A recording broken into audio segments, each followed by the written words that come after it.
most of your team members have joined and our people are yet to join. But without wasting much more time, we'll start today's session. So with all your permission, let me invite Dr. Sapna to this digital platform. Sapna, over to you.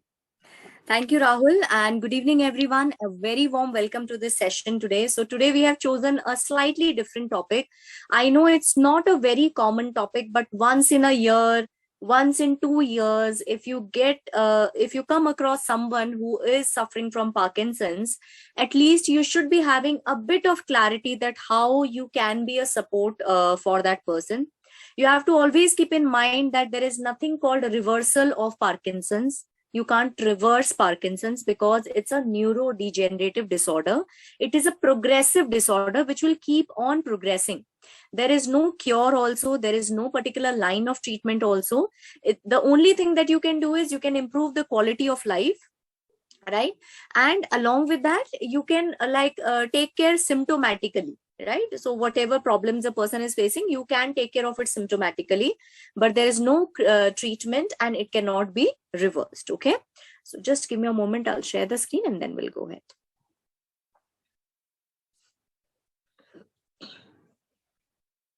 So it's a slightly, it's a different topic, but we thought rather than talking all the time about diabetes, BP, cholesterol, let's talk a bit different topic also. Okay, so as I was telling that Parkinson's is basically a chronic, progressive, age-related neurological condition, or you can understand it as neurodegenerative condition. 11th April is celebrated as Parkinson's Awareness Day kind of thing. Okay, and it is one of the most fastest growing neurological conditions in the world. In fact, Parkinson's disease, the prevalence or the occurrence of Parkinson's disease has doubled in the past 25 years. That means around 2019, it was almost like 8.5 million people globally were affected, and now we are more than 10 million people. And this I'm talking about only for the age group 60 years and above, right? And there are almost like 40 symptoms that comes along with Parkinson's. So if you have an image in your mind that, okay, Parkinson's person will be looking like that. So along with that, there are a lot of symptoms that comes along with Parkinson's rather than just tremors or shaking of hands. So it is much more complicated problem than it seems to be. Okay. And since it is a neurological and a brain related brain cells related problems, it also affects not only the balance and the mobility of the person, it also impacts the sensories, the sensations, the thoughts, and the overall mental health. Almost 1% of the global population, which is above 60 years, is being affected with this Parkinson's problem. Okay, and it is ranked ranked number 2. So can you, any one of you or all of you can put in the chat box that which neurological disorder can be the number 1? Almost same kind of symptoms are there. I'm giving you a hint here. Quick, I'm giving you just 30 seconds. Type your answer. Which is the number 1 neurodegenerative disorder? We have spoken about it, not much, but we have spoken about it. Anyone? No one? Juggle your brain cells. Come on. Which is the number 1 neurodegenerative disorder? Parkinson's is the second one. The symptoms are almost similar. No one? That's very disappointing. Alzheimer's is the number 1 neurodegenerative disorder. Okay. Now there are certain myths and facts also which we can talk about it later, but this is just a myth and fact, so we can just go through it now. But it will be better if we can understand the whole disease and then come to it. Okay, so I'll just speak about it later. So let's first of all understand few facts about Parkinson's. Okay, so Parkinson's is a disease which basically is more prevalent in 60 years and above. So average age of the Parkinson's disease is 56 years and above. So the people who are 56 years and above, they are at a higher risk of getting Parkinson's, okay? And around only 4% of the people may get it between the age of 20 to 50 also, which is also called as young onset of Parkinson's. If it is diagnosed before the age of 40, it is called as young onset of Parkinson's. Okay, so age definitely is one of the risk factors. So the people who are 56 years and above, they are at a higher risk, okay, of getting Parkinson's disease. Okay, along with that, what are the other like risk factors, or what are the other causes? So the cause of Parkinson's disease is not known.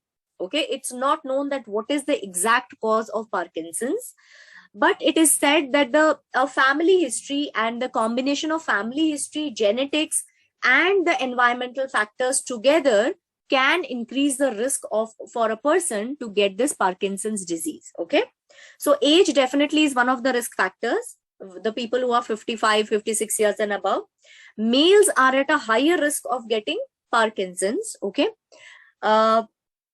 genetic, definitely family history can definitely be again a risk factor, and there are certain environmental factors which can again be additional risk factors for the people to get Parkinson's. What are those risk factors? Like toxins. What kind of toxins? Like your herbicides, pesticides, chemicals, right? Those kind of things. Smoking can definitely, because we know that the nicotine which is present in cigarette can damage each and every cell of your body, right? Pollution, like if your environment is like that, it's a very polluted environment, so definitely the free radical damage to the brain cells will be comparatively higher, and it can affect it can definitely increase the risk of you getting Parkinson's. Okay, heavy metals, like all these, like the people who work in factories where the metal melting and those kind of factories, the people who are working, so that can also increase. Certain medications and drugs. Apart from that, some head trauma, like maybe in the childhood or the young age there was head trauma and there was some like clot or some dead cells or some damage to the brain cells, so that can be a triggering factor. Brain inflammation, any kind of brain inflammation, it can be any encephalitis or any kind of viral fever which must have increased the inflammation level and specifically affected the brain cells, so that can also be a risk factor as well as a triggering factor. And if the person has already got an attack of stroke, so that also can be a triggering or a risk factor for the people. Okay, so these are few risk factors, but exactly what causes this Parkinson's, that definitely is not known. Okay, now what happens in Parkinson's disease? So Parkinson's, as I told, that it is a neurodegenerative disorder. So it is a condition where what happens, so you must all have heard about a neurotransmitter called as dopamine, right? We call it as a feel-good hormone kind of thing, like happy hormone kind of thing. So Parkinson's is a condition that involves the dysfunction or loss of the nerves which helps in producing the dopamine. Okay, so if you can see in the picture, normal neuron which is producing good amount of dopamine, and the information is getting transferred, and it is further giving information to the muscle cells or whatever the functions of that dopamine is being affected throughout the body, right? But here in the second picture, if you see, Parkinson's affected neuron, where the neuron is not able to produce enough dopamine to affect the overall functions of the muscles, because dopamine is basically responsible for the body's ability for a coordinated movement. That means it coordinates the balance, the mobility, the gait, the way the person walks, right? All of that is actually controlled or is coordinated by the dopamine hormone. So what is happening here?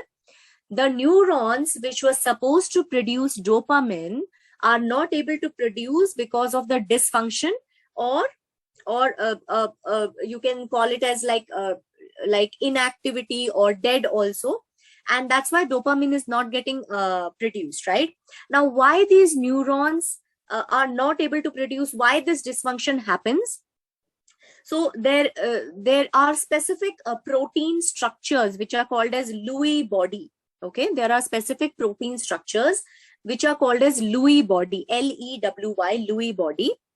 So what happens? Your protein in a specific structure only the body is able to utilize it. But in Parkinson's case, what happens? Those protein structures are misfolded. That means they create a structure which cannot be utilized by the body, right? Which cannot be utilized by the neurons to produce dopamine, and they keep on getting accumulated on the neurons, which leads to dysfunction of the dopamine producing neurons. Okay, and since the dopamine is not getting produced, what is happening? It is further affecting the coordination of the mobility and balance and the contraction and relaxation of the muscles also. Okay, so that's how basically the Parkinson's, these are few things that the researchers or the scientists are able to understand. But actually, as I said, that the exact cause or whatever the mechanism happens internally, that's not like very, very clear. Okay, so this is one of the things. Dopamine definitely is related to the Parkinson's disease. Okay, so these Lewy body, the misfolded protein structures gets accumulated on the neurons, and neurons are not get dysfunctioned, and neurons are not able to produce dopamine, and dopamine further is not able to coordinate the muscle movement and the gait and the mobility, overall mobility. Okay, and because these protein structures are getting accumulated on the neurons, gradually what happens? It starts damaging the nerve cells. It starts putting a very toxic effect on the cells, and it gets dysfunctioned, or there is loss of the neurons. Okay, so basically this actually happens in Parkinson's disease. Okay, here also it is a slightly explanatory kind of thing, that what happens. So because of any kind of synthetic molecules or natural compounds, as I told, that herbicides, pesticides, or any kind of metals or toxins, pollution, all these kind of things basically disturbs the dopamine metabolism, which affects the mitochondrial dysfunction. So mitochondria, you know, it is the power plant of each and every cell, including the nerve cell. So every nerve cell also has a mitochondria. So what it is doing, it is basically affecting the functioning of the mitochondria, and gradually, since the power plant is getting dead, so automatically the cell dysfunction also starts, and the cell is not able to produce the dopamine. Okay, now here what is happening? Like if you are giving good amount of antioxidants, right? So what happens? It reduces the neuroinflammation, it reduces the inflammation level, and it has a positive impact on the mitochondrial dysfunction. Okay, so antioxidants are very, very important in case of the Parkinson's disease. Okay, reactive oxygen, ROS means, I'm just explaining it here only. ROS is nothing, it is basically a reactive oxygen species, a technical name for free radicals. Okay, a technical name for free radicals. All right, now there are like symptoms. Okay, and as I told that earlier, that more than 40 symptoms include Parkinson's, and some are motor symptoms and some are non-motor symptoms. Motor symptoms are basically related to your muscles ability to function, move, gait, all of that, posture maintenance and all. And non-motor is mainly related to cognitive. That means the brain related thinking, depression, anxiety, all of that. Okay, so what are the motor symptoms? So motor symptoms include bradykinesia. Brady means slow or less. Kinesia means movement. So the movement, the overall movement of the person becomes very, very slow.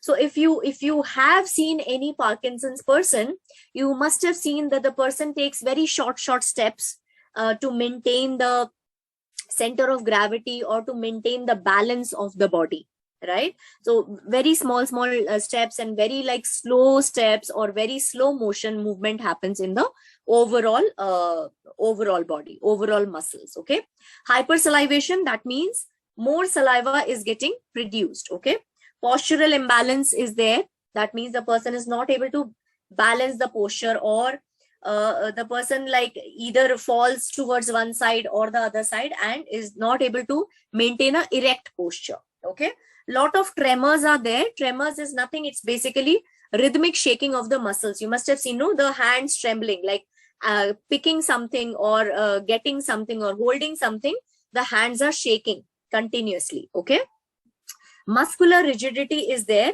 That means there is a constant and unchanged stiffness in the muscles. Okay, especially the hand and the leg muscles. Walking difficulties are there because, see, imagine the shaking is there, the postural imbalance is there, muscular rigidity is there. So unless and until the muscles are relaxing or contracting, the person will not be able to walk properly. So walking difficulties will be there.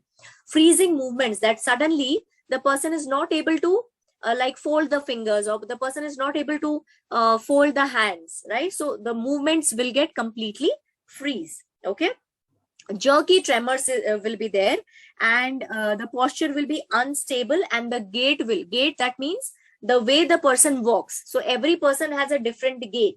Some person will be like walking like one leg, other leg. Some person will be taking very slow very small steps, right?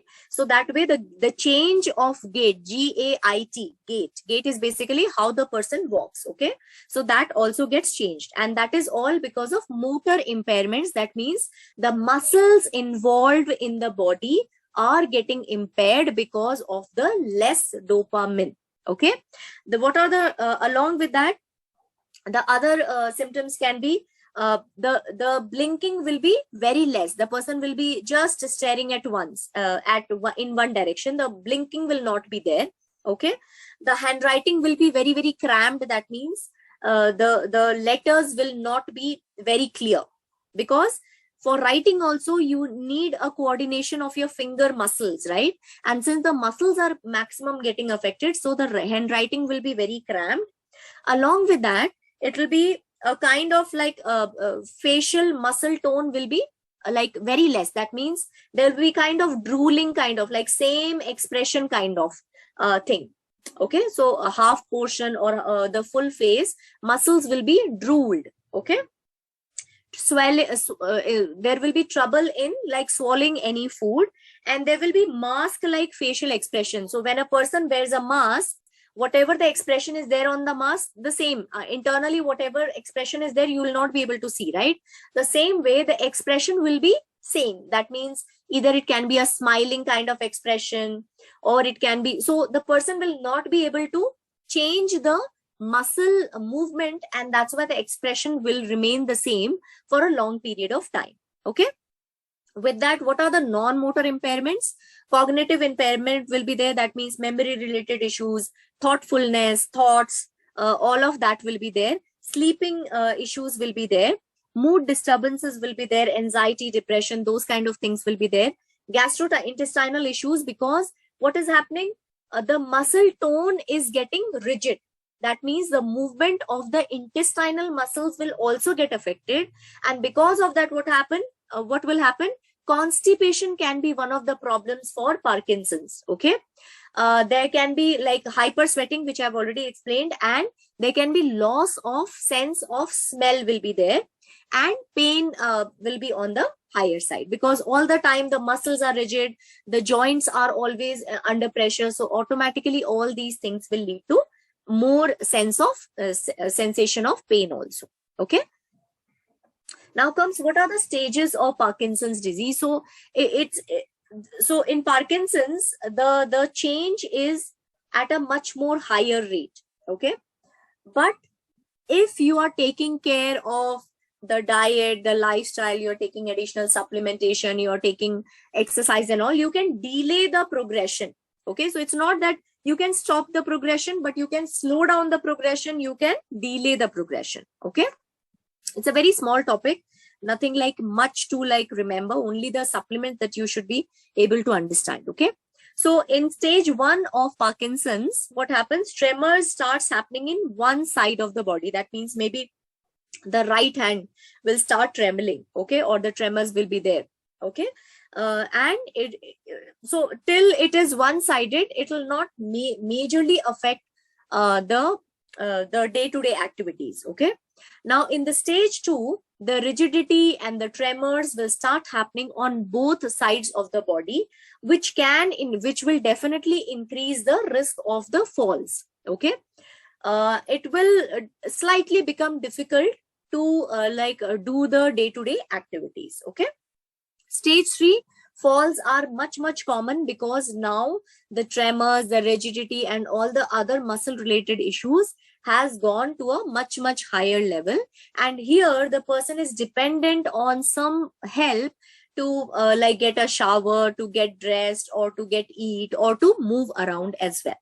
Okay, stage 4 is a condition where independent living becomes a challenge, and you need definitely additional assistance for mobility and daily activities. And last stage is where the person is not able to stand, walk, eat, or swallow, and is completely dependent on the caregiver or the person who is taking care. Okay, so these are basically 5 stages of Parkinson's.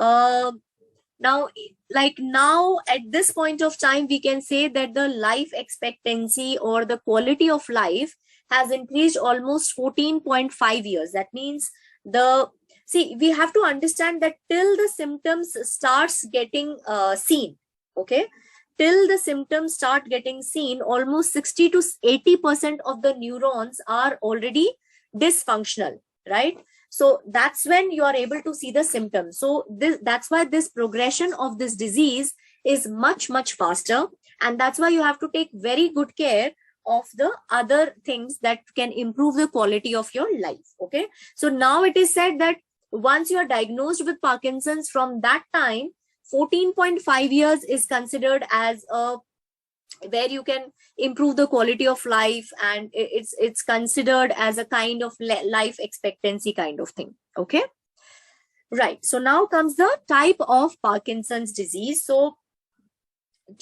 as I said earlier, that the causes are not known, but slightly depending on the causes itself, the types has been described here.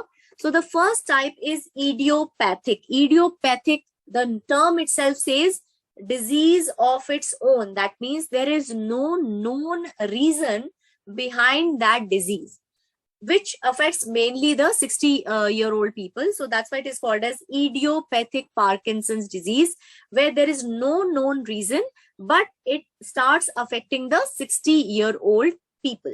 Okay, the most common type. Okay, the second is your early onset. It is basically for the people who are diagnosed with Parkinson's from the age of 21 to 50 years, and it is a very rare condition. Okay, the third is your familial.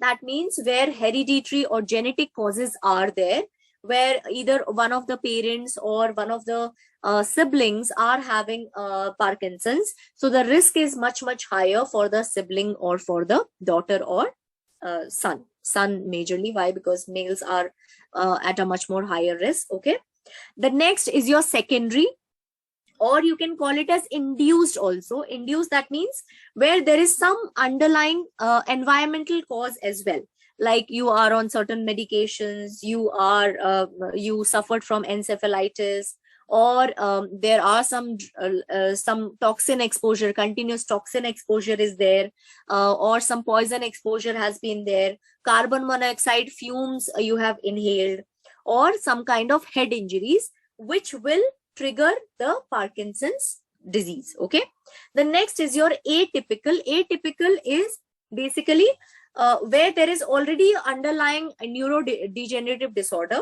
which also adds up to the Parkinson's disease, like Alzheimer's dementia is there, Alzheimer's is there, or other kind of disease like Huntington's disease is there. So if the person is already having this, then it can be additional cause of getting a Parkinson's. Okay, now comes how to see, now since I told that it is a progressive disease, so as soon as you're able to identify or recognize the Parkinson's early symptoms, the quality of life you can improve much better, and you can delay the progression, or you can slow down the decline in a much better way, right? So you have to like recognize the Parkinson's early symptoms. Then only it's going to help you. Okay. What can be the early signs of Parkinson's? Changes in personality. The person may start having depression episodes, or the person is not very much mingling these days, right? So especially the old age people who were like very social, but suddenly they have gone into the depression kind of phase. Okay. But see, again, all these early symptoms, you can't take one symptom and think, okay, the person may have early symptom of Parkinson's. There will be 3, 4, 5 symptoms, and together only you will be able to understand that yes, the person may have this problem. Okay. Because see, you have to understand that there is no diagnostic thing which says that okay, the person has Parkinson's. These are only the Parkinson's is being diagnosed only on the basis of physical symptoms. Okay. After that, definitely they do all the CT, MRI and all of that. But firstly, it is diagnosed or it is identified on the basis of physical symptoms. And that's why you have to understand these symptoms. Okay. So there can be, you can see the changes in the personality. There can be some sleep related issues, especially the people who are having all these rapid eye movement sleep. You must have seen people, no, like all the time blinking kind of movement while sleeping also. So those kind of people are at a higher risk of getting Parkinson's. Okay. Sudden loss of smell is one of the strangest and one of the very peculiar early symptoms of Parkinson's. Reduced facial expression. That means the person is not able to change the facial expression at once. There is kind of same kind of expression, maybe a smiling kind of expression all the time. Okay. There can be some voice changes. Voice can be very soft and feeble, very monotonous kind of voice, like same tone may they are talking. There's no voice variations in a dialogue or in a conversation. It's a very very feeble voice and monotonous voice, right? There's no ups and downs in the voice. Okay. Neck pain, again, like neck pain is a very vague symptom, so you can't like completely tell a person that okay, you are having neck pain and it can be early symptom of Parkinson's, right? You have to also see that the age is also there. Like if a person 20, as I told, that 20 to 50 years wala jo Parkinson's, it is very rare, right? So age definitely. So if you are able to see that a person who is 60 years old is having changes in personality, facial expressions, is not able to like show that much, loss of smell is there, sleep related issues are there, then you can, or some tremors are there, then you can definitely tell the person to get it checked by the doctor. Okay. Arm swing will be diminished or absent. So the person will not be able to do a complete movement of the arm. If you see, the arm movement is the maximum movement, is a joint which has the maximum movement, like 360-degree arms or the shoulder joints can be moved, right? But if there is a diminished or absent movement of the arm swing, then especially while walking, right? You must have seen, Parkinson's people, they don't like move the arm too much. They will walk very small steps and with very small movements of the arm, right? So if those kind of features you are able to see. Intestinal disorders, very common but often neglected. So constipation is one of the major features of Parkinson's, especially the intestinal disorders. Writing difficulties will be there. So the writing of the person will slow down, and the person will not be able to make free signs, and the letters will be much smaller, narrower, kind of crammed writing will be there, and excessive sweating will be there. Okay, so these are few early signs which if you're aware, or if a known one in your family has all these issues, you can definitely guide them better. But ultimately the diagnosis has to be made by the doctor. You cannot terrify the person, I think you must be having Parkinson's, right? So that way. Okay, so keep a hold on all your knowledge, and you can guide the person in the right way. Okay. Now Parkinson's, like how is it diagnosed? As I told, that there is no like blood test or a complete scan which Like if you have like anemia, so you will go for a blood test and you will be able to see, okay, my hemoglobin is on the lesser side. So that is not the case with Parkinson's, that okay, you go for a blood test or you go for any kind of scan and you will get to know that okay, I have Parkinson's. It's mainly diagnosed on the basis of 4 classical symptoms in the person. That is, first is your tremors, second is your rigidity in the wrist, unstable postures, and slow movement, lack or slow movement. So these are the 4 classical symptoms.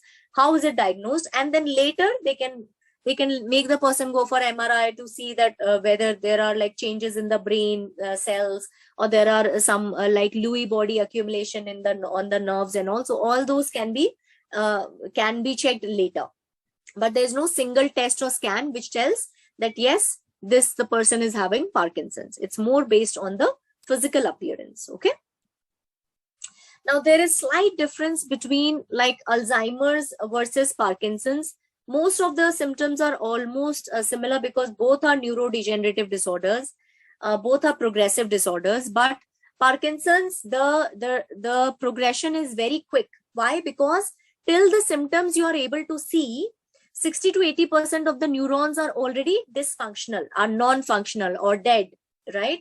But in Alzheimer's, the progression is comparatively slow.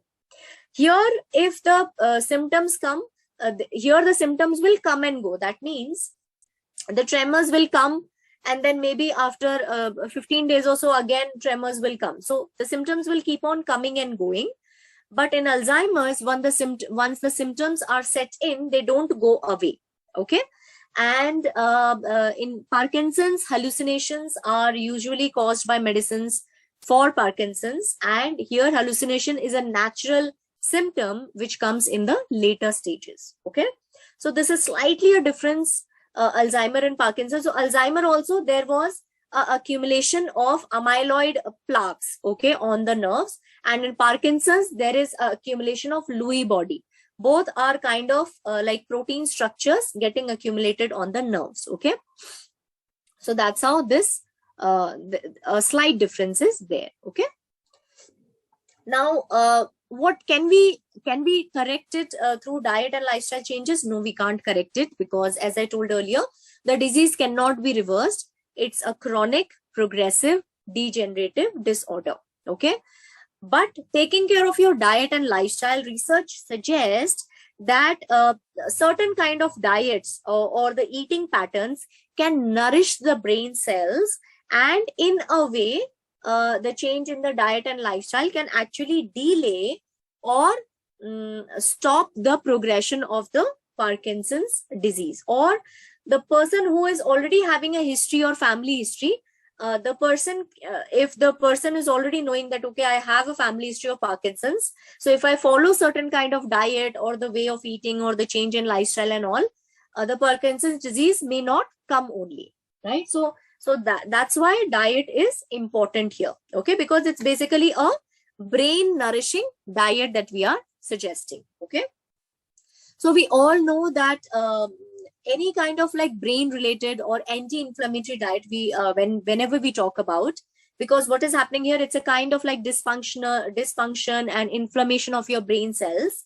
And what kind of diet can actually help? Definitely the Mediterranean diet, because it is mainly a anti-inflammatory and an antioxidant rich diet. Okay. So Mediterranean kind of diet will help. What is this Mediterranean diet? This is a diet which says that the diet should be more of plant-based. It should be rich in colored fruits and vegetables, more of good fats like your olive oil, nuts and seeds, and intake of your fish also. All right, so that's the base of your Mediterranean diet. Again, it also says that less intake of your dairy product, limit your red meat, restricted salt, limit your dairy. All of that is also a part of your Mediterranean diet. Okay. So what happens when you're taking this Mediterranean diet? Because of the presence of antioxidants and anti-inflammatory rich components, they alter the brain chemicals. They alter slightly the brain chemicals in such a way that the nerve cells which were supposed to produce dopamine, the death or the functionality of those nerve cells gets either stopped or either gets slowed down. Okay, so the death of the nerve cells which were supposed to produce dopamine gets either slowed down or either gets stopped. So that's the idea behind eating a Mediterranean diet. Okay, now there is a second diet called as mind diet, and mind here stands for a full form also. It's not the mind like a brain diet. Mind stands for so basically mind diet is a combination of Mediterranean and a dash diet. What is dash diet? Dash is basically, I think if you all must have attended my blood pressure session, in that I used a term dash diet. Dash stands for dietary approaches to stop hypertension. Okay, so mind is a combination of Mediterranean diet, whatever is good in Mediterranean diet and whatever is good in dash diet, they have both combined and made a new aspect of diet called as mind diet. The full form of mind diet is Mediterranean dash intervention. So I stands for intervention, N stands for neurodegenerative, and D stands for delay. So Mediterranean dash intervention of neurodegenerative delay. So basically this diet is a combination of Mediterranean and your dash diet. What are the main features of this mind diet? It discourages consumption of butter, cheese, fried food, red meat, pastries, and sweets. And apart from the Mediterranean diet, it specifically mentions intake of berries and green leafy vegetables. Okay, green leafy vegetables. So these are few features of this mind diet. Okay, and why it is suggested to consume berries and your green leafy vegetables? Because all these berries and all these green leafy vegetables, you all know that they are very rich in phytonutrients. Phytonutrients are basically antioxidants, and special antioxidants called as flavonoids. Along with that, these are very rich in vitamin E and folate also, which basically slows down the cognitive decline. That means the mental health decline. Okay. With that, it also caffeine has been also suggested in Parkinson's disease, because caffeine is like understood as a neuroprotective, has neuroprotective benefit. It reduces the oxidative stress and it reduces the dopamine nerve loss also. Okay, so caffeine, like, thoda contradictory hai, but again caffeine has been suggested to be used for the prevention of Parkinson's disease, because it has a stimulatory effect, right? It has a stimulatory effect on all your cells, and that's how the property comes. Okay. Exercise, again, now here, while suggesting exercise to a Parkinson's person, you have to first of all suggest that do it under guidance. Don't do it alone, because you know that the person has a lot of rigidity and lot of like mental decline and lot of like motion related problems, coordinated motion related problems. So preferably to be suggested to be done under the guidance or in the presence of at least someone, so that there's no accidents happening or the person is not hurting himself. Okay. So why exercise is important? Because first of all, it will improve the blood circulation of the muscles. It will improve the rigidity of the muscles. It will improve the cognitive decline, because we have always been telling that whenever you have anxiety, depression or anything, exercise is the first step that you should be doing. Okay. And we all know that exercise also helps in reducing the inflammation of any kind of cells. It also reduces the oxidative stress, that means the free radical damage of the cells, and it also reduces the accumulation of the Lewy body, that is the protein accumulation on the nerve cells. So that's why suggestion of exercise again is very important, but the exercise should be started very slow and choose as per your convenience. Like it can be water aerobics, it can be walk, it can be cycling, anything like that. Okay.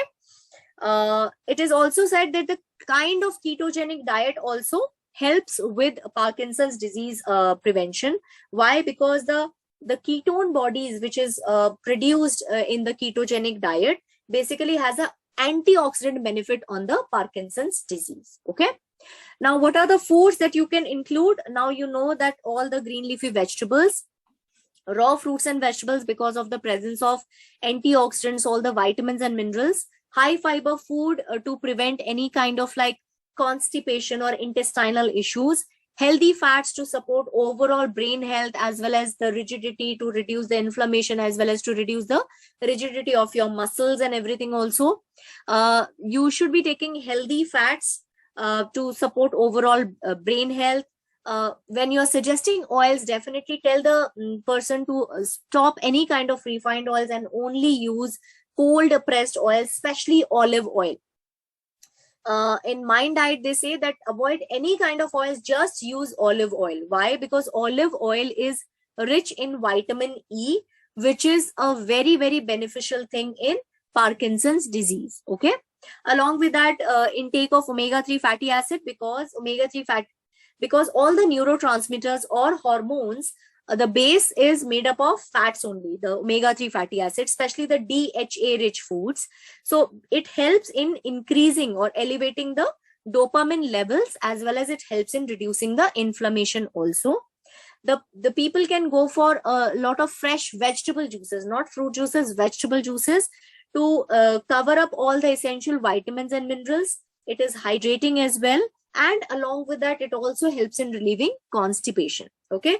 Protein has to be in moderate, because the body is not able to utilize the protein, right? Because the proteins are getting what to say, misshaped.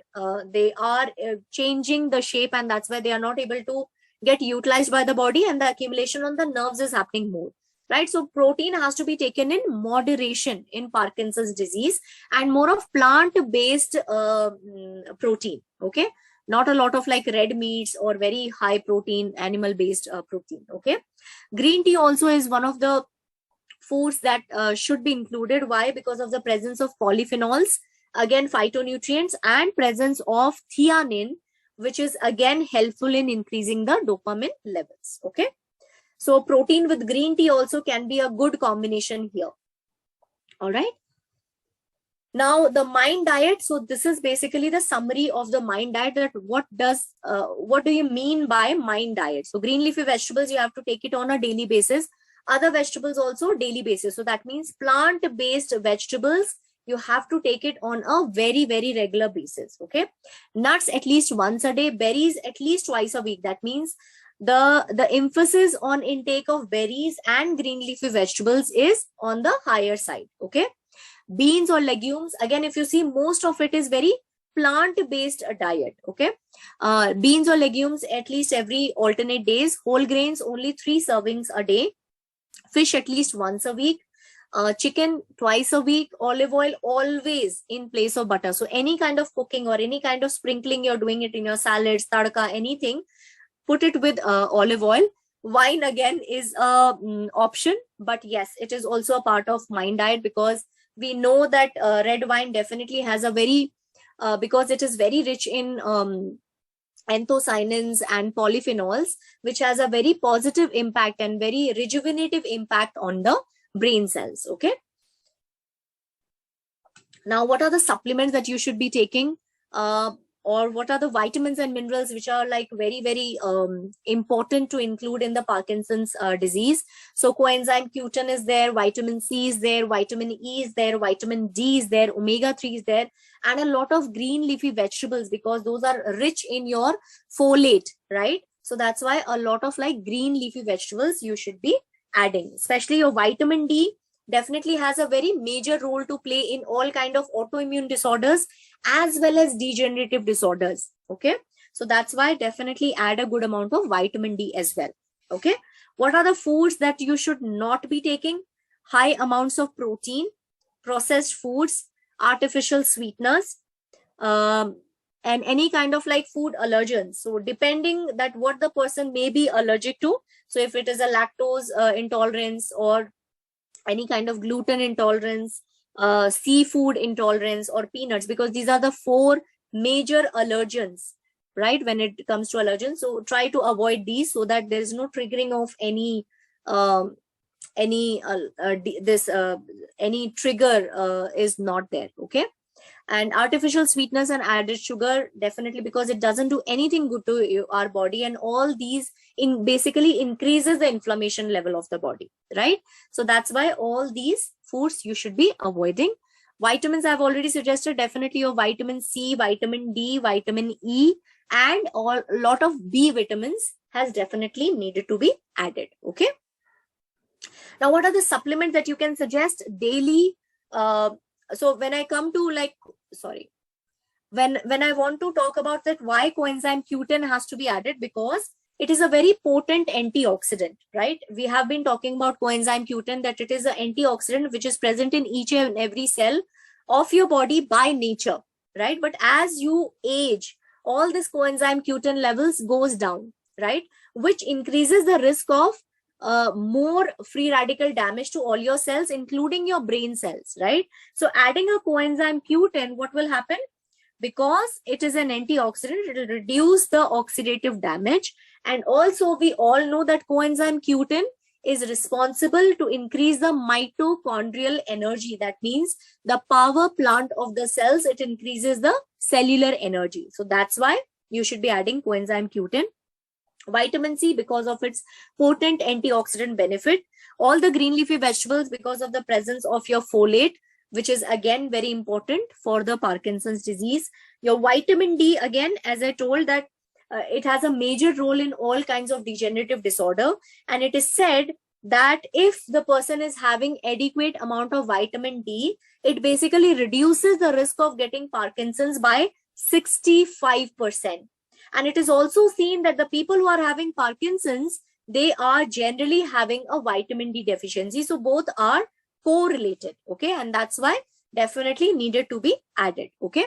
With that, definitely your vitamin B12, because we know that all the B vitamins not only work on your metabolism, it helps to work on the overall nerve strength also, right? It keeps all your nerves healthy, right? And it is again seen that the people who are having Parkinson's, their B12 levels are on the lesser side. Okay. Especially if the person is already a vegetarian person also. Okay.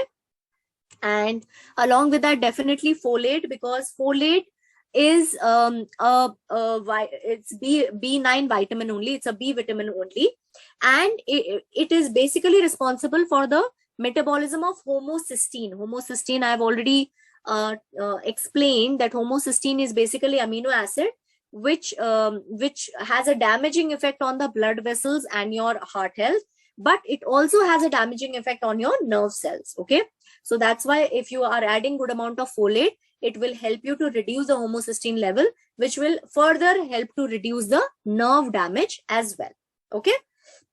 Vitamin C and vitamin E combination, because of its potent antioxidant benefit, it is said that if you're giving high amount of vitamin C and vitamin E, it reduces the risk of Parkinson's by 32% or slows down the progression also. Okay. So these are few nutrients that you should be remembering daily, because it has 24 vitamins and minerals, including all the B vitamins, vitamin C also, vitamin D is also there in some quantity. All the folate is there, right? Iron is there. So all this will help to, this is a one and complete supplement, which is definitely going to work in case of Parkinson's. B vitamins, because of the presence of all the 7 B vitamins, which has a very nourishing effect on the nerves. Okay.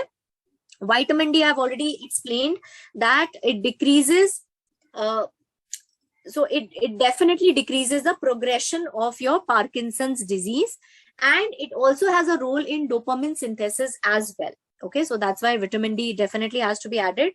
Your vitamin C cherry plus, because it reduces the cellular damage, including your nerve cells, right? So, and because of its antioxidant benefit as well.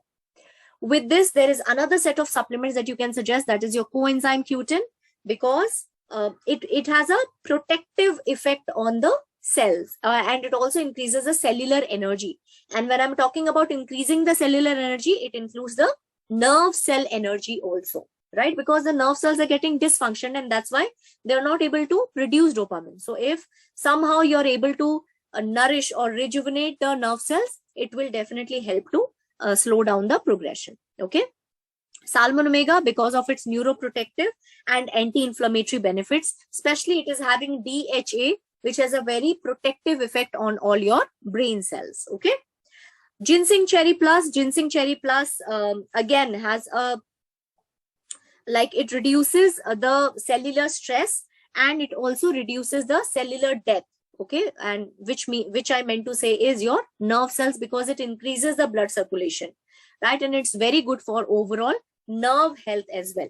It also has a role to reduce the accumulation of the Lewy body also, right? So that's why your ginseng cherry, and you know that ginseng cherry plus is good for all kinds of mental decline problems also, right? So you can definitely add a ginseng cherry plus. With that, we do have a herbal range which also supports in Parkinson's disease, that is your Brahmi and Ashwagandha. Now see, again, it's a herbal thing, so we don't have a definitive data or report which says that okay, it is going to help or it helps to this much extent, but we know the properties of Brahmi and Ashwagandha. It both works on any kind of anxiety, depression, sleep related issues, right? So definitely it is having a positive impact on the Parkinson's disease. Okay, so that was all from my end for today on Parkinson's. So over to you, Rahul. We can take up the questions now. Yeah, thank you, Sapna. So people, you can please post your doubts and queries in the chat box so we can take a few questions. So meantime, I also request Sapna to share her contact number in the chat box. So people who have any queries can also reach out to her personally as well during our consultation hours. And about this particular session, if you have any doubt, please post your questions in the chat box. I'm sorry, I was not able to see the messages. I'm not sure why, but the people who have answered right, congrats to them. Okay. Sapna, can we take the questions? Yes, please. Yeah. So we have one question from Ms. Anuradha. So in India, we are basically used to oils like coconut oil or gingerly oil, mustard oil, and groundnut oil. So as an Indian context, apart from olive oil, what else can be recommended? Coconut oil can also be cold pressed oils, right? So coconut oil should be the second choice. Yeah. Okay. Thank you. So we have one more question. Can we add fiber? You can add fiber. You can add fiber if the person is having constipation. Okay. You can add fiber, but fiber is not related to Parkinson's disease. That's why I've not added. It's just for a symptom, right? Okay. So we have one question from Ms. Sarita. Can physiotherapy be suggested for people suffering from Parkinson? Definitely can be suggested, because they need some assistance in understanding that to understand the limit of motion also, because the knowledge about their limit of motion will help them not to get any not to be harmed in any way. So physiotherapy can also help, but you have to understand that it's not only a muscular problem which can be corrected because of physiotherapy, but range of motion can be improved, the mobility can be improved, the circulation of the muscles can be improved because of physiotherapy, but ultimately the cause is different, right? So physiotherapy should help. Okay. Thank you. So Sapna, can you just tell us the dosage of Brahmi and Ashwagandha? So Brahmi, again, like 1 tablet in the morning with maybe some dry fruits, because Brahmi is well absorbed if you're taking it with some fat-based substance. Okay, so generally I suggest that take Brahmi in the morning with some dry fruits, and 1 tablet you can take it after lunch. Ashwagandha, one tablet 1 hour after dinner with warm water or warm milk. Okay. So Sapna, we have one question. Can you explain the difference between Parkinson and mental neuro disease?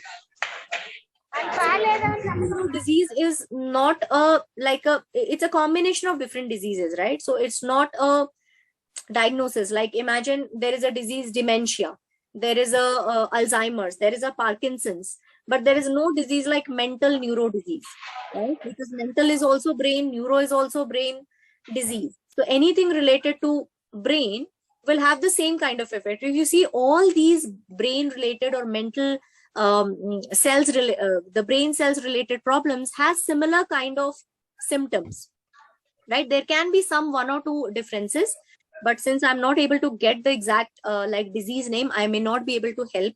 But if you see, there will be anxiety, depression, there will be memory related issues, there will be confusion or brain fogging, something like that. Okay. Yes, Sapna.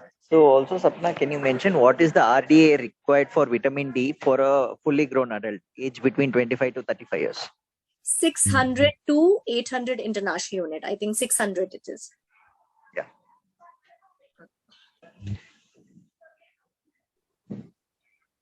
So we have one question from Anita Reddy. For Alzheimer's, you should definitely be suggesting 800 international unit. Okay. Yeah. Minimum. That's the minimum. So yeah, we have one question from Miss Anita Reddy. I heard that if we eat olive oil, it may get rancid. Can we eat and use it? So that depends at what olive oil if you're using. If you're using extra virgin and you're not cooking it, so then definitely it will not get rancid. It will get rancid only when you're like cooking it at a very high temperature for a longer period of time. Okay.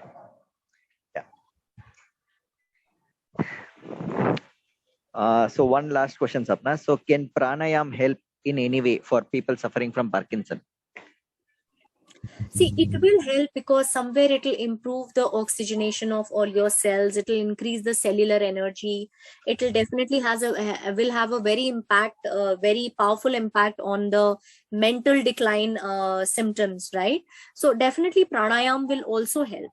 Okay, but again, as I said, that there is no way that all these things are going to reverse the Parkinson's, right? It will help to some extent. It will help in some way, but nothing is going to reverse the Parkinson's. That we have to be very clear in all our minds. Okay, it is a progressive disorder. We can just slow down the progression by taking care of diet, lifestyle, pranayam, physiotherapy, exercises, all of that. Okay, to improve the quality of life. Okay. Yeah. Excess energy drink. See, again, excess energy drink. I'll not say that it will like it's a like very good thing to suggest a Parkinson's, but once in a while can be suggested, but it cannot be a part of their daily routine. Yeah. So Sapna, I have completed the questions in my chat box. Do you have any questions in your chat box?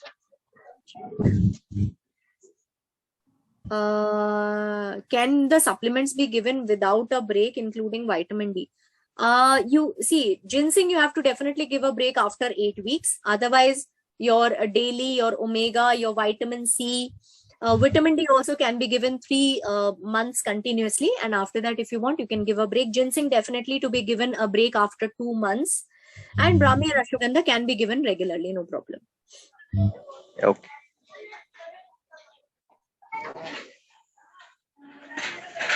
So I hope we are done with the questions now, Sapna. Any questions left? Yes. So is there any alternate in US? I don't have like much information on the global products from Amway, so I'll not be able to suggest a name for that. But I think there are some things related called memory booster or something like that. So maybe that can be a good thing to add. So yeah, Sapna, can you please share your contact number in the chat box? Yeah, just a moment. Yeah, so yes, so if the person is having BP, then you should not be adding ginseng. That's the idea. You have a whole other range of supplements that can be suggested, right?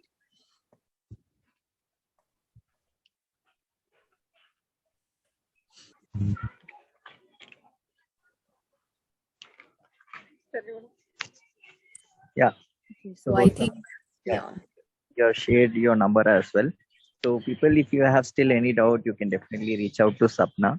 So during a consultation hours, and she can help you and assist you in guiding you. So thank you so much, Sapna. Thank you so much for your valuable time with us. And thank you all for attending this particular event and having patience. And I hope we would have added certain value to your knowledge, I believe. So thank you. Thank you, Sapna, once again. And have a very good day all. Thank you. bye-bye. Thank you. Take care, all of you.